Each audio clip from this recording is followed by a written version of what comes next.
Les lesbiennes dans l'homosexualité, elles sont encore très invisibilisées parce que les femmes le sont en général, dans l'histoire des arts, dans la culture.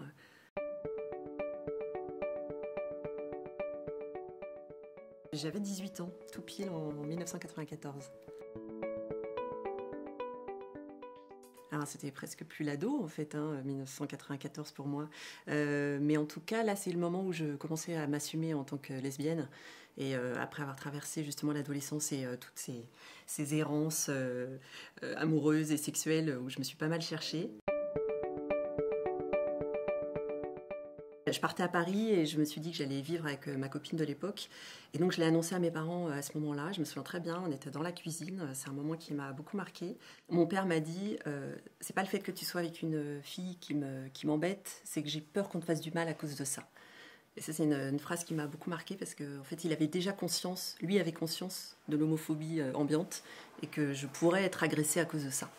Et ma mère m'a dit plus tard quelque chose aussi qui m'a beaucoup marquée. Elle m'a dit que j'avais de la chance de faire partie d'une génération qui pouvait se poser ces questions-là. Et donc, il y avait la possibilité de vivre autrement. Ça m'a vachement questionnée parce que je me suis dit que peut-être elle estimait qu'en tant que femme, elle avait eu moins de choix quand elle avait mon âge. Donc finalement, pour moi, ça s'est très bien passé. Et je me suis installée avec ma copine, avec le soutien de mes parents.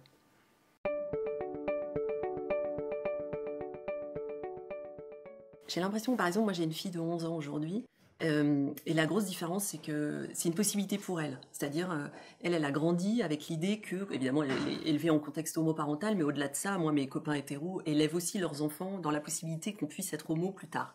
Et ça change tout, en fait. Parce que moi, j'ai grandi dans l'idée qu'on était forcément hétérosexuel. Donc ça change tout. Parce que j'ai grandi en me disant qu'il fallait que j'aime les garçons.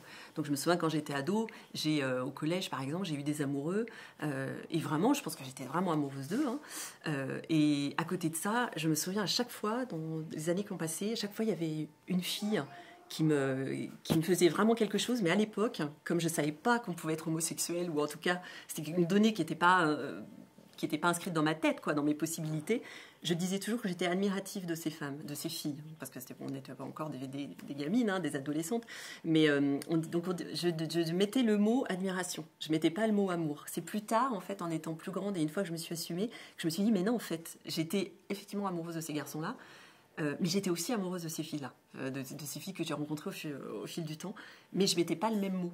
C'est vraiment une question d'intellectualisation, parce que c'était pas possible. Donc je mettais un mot d'admiration, et les années ont coulé comme ça avec des filles que j'ai finalement aimées, mais sans que ça devienne de relations, en fait. Et par contre, j'avais des relations avec les garçons. Aujourd'hui, les gamins, ils ont Internet et YouTube dans la main, dans la paume de la main. Et nous, à l'époque, on n'avait pas ça. Et donc, trouver des ressources, c'était pas si évident. Je me souviens, quand j'étais ado, ça me manquait énormément de ne pas avoir de support, quoi. De ne pas lire ce que je ressentais. Parce que je commençais quand même très tôt, je me suis posé des questions sur quand même une forme d'attirance pour les filles, même si je mettais des mots, pas les bons mots, mais je sentais quand même quelque chose en moi. Mais je le voyais pas, je le voyais nulle part. Je le voyais pas dans les films, je le lisais pas dans les livres. Et j'ai des souvenirs, quand j'étais gamine, d'aller à la bibliothèque le samedi avec mes parents, et je cherchais vainement des livres qui pouvaient me parler de ce que je ressentais vis-à-vis des filles, et j'en trouvais très peu.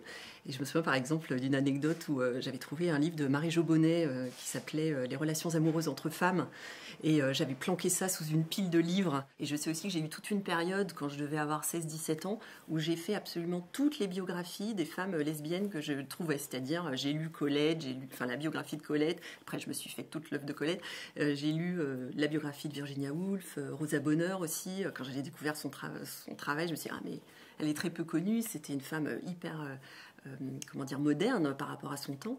Et je me suis jetée sur ces biographies-là parce que je cherchais absolument des modèles que je ne voyais pas ni à la télé, ni dans les livres qu'on mettait dans les mains au collège ou au lycée. Et je pense que c'est pour ça que je me suis mise à faire des livres. J'ai l'impression que j'ai fait ce qui m'a manqué finalement. Et d'ailleurs, c'est pas pour rien, j'ai fait le premier livre qui est paru en France sur l'homoparentalité pour les petits. Parce que quand je me suis rendu compte que ça n'existait pas, je me suis dit, il faut bien le faire. Donc, si ça n'existe pas, il faut que quelqu'un s'y mette, quoi.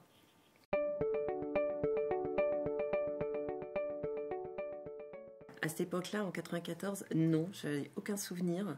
En tout cas, dans les médias, télé, tout ça, je me souviens, on parlait de Catherine Lara.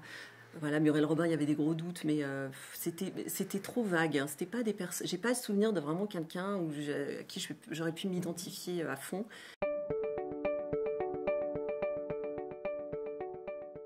Je me souviens du film When Night is Falling qui est sorti justement, j'ai regardé, je crois que c'est 95.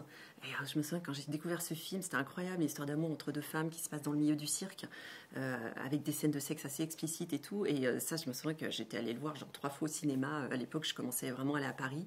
Et dès que je pouvais, j'allais voir ce film. Je me souviens de Band aussi, qui a été vraiment enfin, hyper important pour nous les lesbiennes. Et puis bien plus tard, il y a eu la série The L Word, évidemment, qui a été pour nous une espèce de bouée, enfin, d'ouverture incroyable, où on se faisait des réunions, on se faisait des week-ends avec mes copines.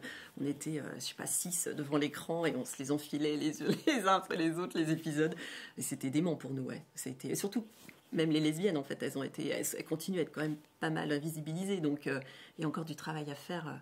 Sur même la question homosexuelle, elle est large, mais les lesbiennes dans l'homosexualité, elles sont encore très invisibilisées parce que les femmes le sont en général dans l'histoire des arts, dans la culture. Donc il y a encore du travail là-dessus.